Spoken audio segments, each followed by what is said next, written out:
खबर शामिल कंदासीं। जाती बरसां भारतीय बॉर्डर सिक्योरिटी फोर्सिस मच्छी जो शिकार कंदड़ चयन पाकिस्तानी मुआननि खे 10 बेड़ियुनि समेत गिरफ़्तार करे वरितो।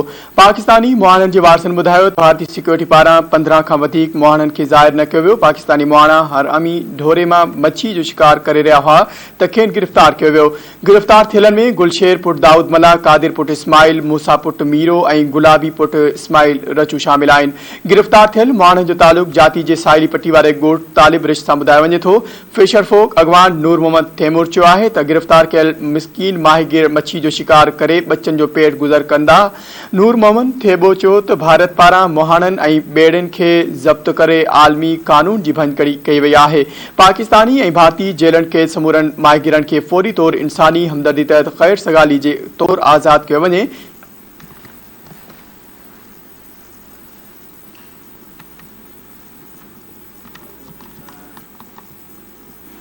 रानीपुर में अगवा थियल नीगर आदेश कुमार की बाज़ाबी लाइ जसकम के सॾ ते मुख़्तलिफ़ शहरनि में एहतजाजी मुज़ाहिरा। लाड़काने में जसकम के मरकज़ी सॾ ते आदेश कुमार की आज़ादी लाइ जसकम ऐं जसाब के कारकुननि, मरकज़ी अगवान डाडो अतर सुमरू, ज़िले सदर अज़ीज़ रहमान शेख, फराज खावड़ ऐं तारिक कोराई की अगवानी में एहतजाजी मुज़ाहिरो करे सख्त नारेबाज़ी कई वई।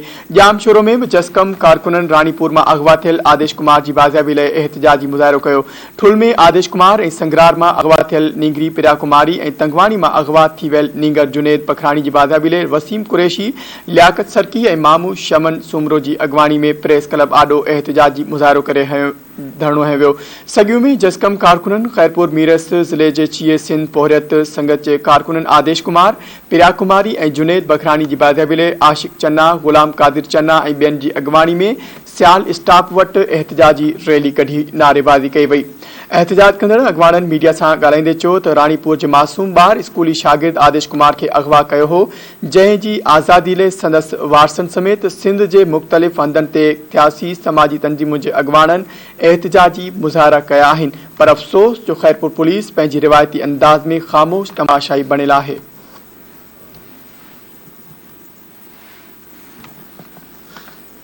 ठुल वेझो 2 भेनरूं वाह में तड़कण दौरान पानी में बुड़ी फौत थी वियूं। ॻोठ अब्दुल नबी लाशारी वासण 2 भेनरूं 10 वरे की आलिया ऐं 8 वरे के मुक़दस लाशारी घर अॻियां वाह में वेझण दौरान किरी बुड़ी वयूं।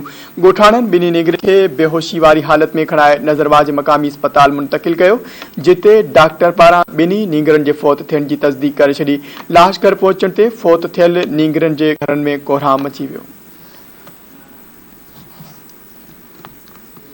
जोही बरसात तेज तूफ़ानी बरसात भित किरण सबब नींगर दबजी फौत थी वियो। ॻोठ नंगर दारियो में भित किरण सबब 10 वरे जो अता खोसो मलबे हेठां दबजी वियो।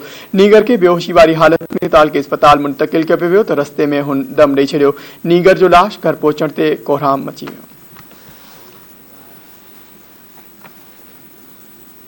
हिंगोरजा में बरसात दौरान घर की भित किरण सबब नींगर फौत थी वियो। ॻोठ समूह चन्नू में तेज तूफ़ानी बरसात सबब ॻोठाणे नज़ीर अहमद चन्नू की घर की दीवार किरी पई। भित किरण सबब 8 वरे जो मासूम नींगर कफील चन्नू फौत थी वियो। नींगर के फौत थियण ते घर में कोहराम मची वियो। बी खबर शामिल कंदासीं। कड़ियो गंवर में बिजली जो करंट लगन सबब नौजवान फौत थी वियो। राहकी के चक 12 में बिजली के पोल ते फ्यूज़ ठाहींदे बिजली जो करंट लगो। राहकी वासी 25 वरे जो नौजवान सज्जाद पुट मुराद लांघा फौत थी वियो। नौजवान जो लाश अस्पताल पहुंचायो वियो, जितां ज़रूरी कार्रवाई बैदि वारसनि हवाले कयो वियो। होॾां लाश घर पहुचण ते कोहराम मची वियो।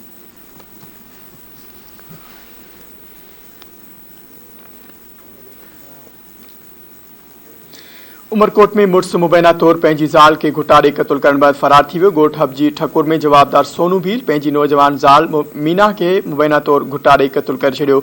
मक़तूल औरत जे भाउ ॿुधायो त सोनू भील गुज़िरियल ॾींहुं संदसि घर आयो। हुन राति देर सां संदसि भेण के मुबैना तौर घुटा ॾेई क़त्ल कयो। मक़तूल औरत जे वारसनि IG सिंध ऐं ॿियनि आला इख़्तियारनि खां मुतालबो कयो आहे त वाक़िए जो नोटिस वठी जवाबदारनि ख़िलाफ़ सख़्त कार्रवाई कई वञे।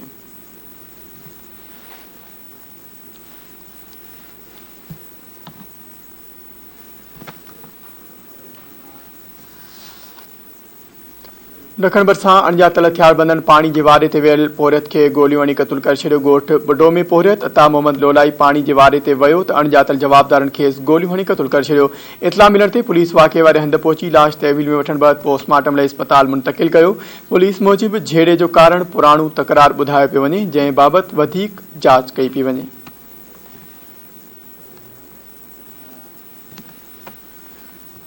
सखर बैराज खां निकिरंदड़ साॼे पासे जे केनाल में पाणी खोट ख़िलाफ़ सवें आबादगारनि पारां एहतिजाजी मुज़ाहिरो करे धरणो हयो वियो। धरणे में लाड़काणू, कंबर, शेदादकोट ऐं ॿियनि इलाइक़नि जा आबादगार शामिल आहिनि। उन मौक़े ते आबादगारनि मीडिया सां ॻाल्हाईंदे चयो त सारियाले फसल लाइ पाणी नाहे, केनाल सुकल आहिनि, हज़ारे एकड़ ज़मीन बंजर बणिजी रही आहे। संदन वधीक चवण हो त संदन ज़मीनुनि खे बंजर बणाए हिसे जो पाणी बैराजनि मां निकिरंदड़ खाॿे पासे जे केनाल जे बासर आबादगारनि खे ॾिनो पियो वञे, जेका सिधी रीत ज़्यादती आहे।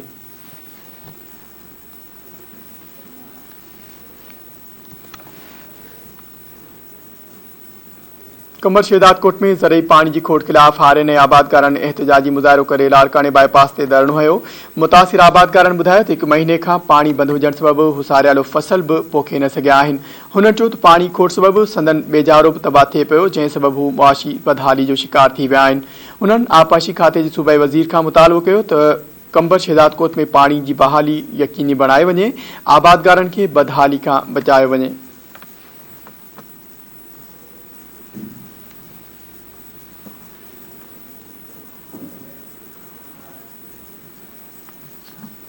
ठठे में पानी खोट खिलाफ गार मसान जे आबादगारनि एहतिजाजी मुज़ाहिरो करे धरणो हयो। आबादगारनि मोहम्मद हुसैन सोलंगी, फैसल खत्री, ज़मान शाह, नसीर शेख ऐं ॿियनि जी अॻवानी में एहतिजाज कयो वियो। आबादगार अॻवाननि जो चवणु आहे त पाणी जी वाराबंदी ख़त्म थी आहे त पुल ठाहिण जे बहाने पाणी रोकियो वियो आहे, जंहिं सबबि फसल तबाह थिए पियो। हुननि चयो त पाणी जी खोट सबबि एसी ताईं जो इंसानी आबादी ऐं जानवर सख़्तु परेशान आहिनि। हुननि आला इख्तियारियुनि खां मुतालबो कयो त फौरी तौर पाणी जो मसइलो हल कयो वञे, ॿी सूरत में एहतिजाज जो दायरो वधायो वेंदो।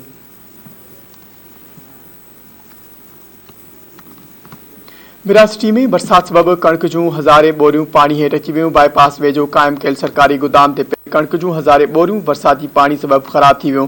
फूड इंतजामिया जी लापरवाही सबबि सरकार खे करोड़े रुपयनि जे नुक़सान जे ख़तरे जो इम्कान वधी वियो आहे।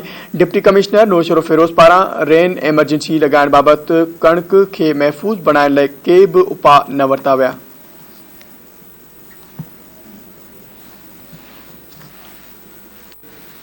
IBA टेस्ट पास उस्तादनि तालीम खाते TO ऐं DO मथां इल्ज़ाम मड़ी चयो आहे त हू पंहिंजी ज़िम्मेवारियुनि खां लवाईंदे IBA टेस्ट पास उम्मीदवारनि जा मसइला हल न पिया कनि।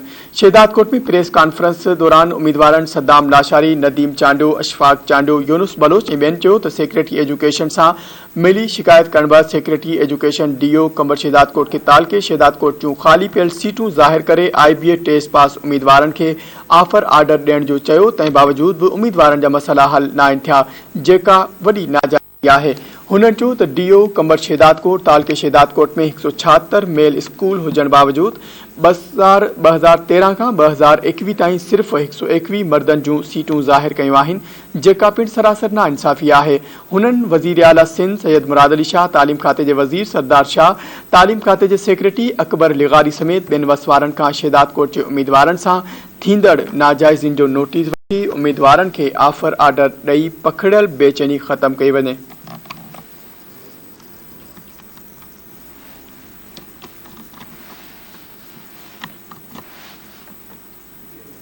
खैरपुर में जस्कम के वाइस चेयरमैन के घर से चढ़ाई करे औरतों ने ॿारनि ते तशद्दुद किया वियो। वाबड़ा कॉलोनी में जस्कम वाइस चेयरमैन अमजद मैसर के घर से पुलिस और स्कार्प खाते के अमलदारनि चढ़ाई करे भंजा कई। जस्कम वाइस चेयरमैन अमजद मैसर चयो त इंतकामी कार्रवाई करे घर से चढ़ाई कई वई आहे। चादर और चौदीवारी जो तकदुस पायमाल कंदे औरतुनि ऐं ॿारनि खे तशद्दुद जो निशानो बणायो वियो आहे। जस्कम वाइस चेयरमैन अमजद मैसर चयो त इंतकामी कार्रवाईनि खां नथा डिजन, अहिड़े अमल जी हू सख़्त लफ़्ज़नि में मुज़म्मत करे थो। हैदराबाद के SSP फर्जन में कोताही के इल्ज़ाम हेठ बिन SHOs के मुअत्तल करे छॾियो। भिटाई नगर थाने तां SHO गुलाम परवर मीरानी ऐं नसीम नगर पुलिस पोस्ट तां SHO अना ॾींहुं पंवर मुअत्तल कया विया, जॾहिं त ॿिन्ही खे लाइन हाज़िर थिए रिपोर्ट करण जूं हिदायतूं कयूं वियूं आहिनि। पोस्टिंग के इंतजार में वेठल ज़ियाद अली नूनारी के SHO भिटाई नगर मुक़रर कयो वियो आहे। फरहानुद्दीन मेमण नसीम नगर पुलिस पोस्ट ते नओं SHO मुक़रर कयो वियो आहे। SSP अमजद अहमद शेख ब्रांच के इंचार्ज जावेद अहमद दायो के हटाए छॾियो, जॾहिं त नवीद शबीर समेजो इंचार्ज शेड ब्रांच ऑपरेशन मुक़रर कयो वियो आहे। SSP शेड ब्रांच इंचार्ज बदलियुनि ऐं मुक़ररनि जो नोटिफिकेशन जारी करे छॾियो।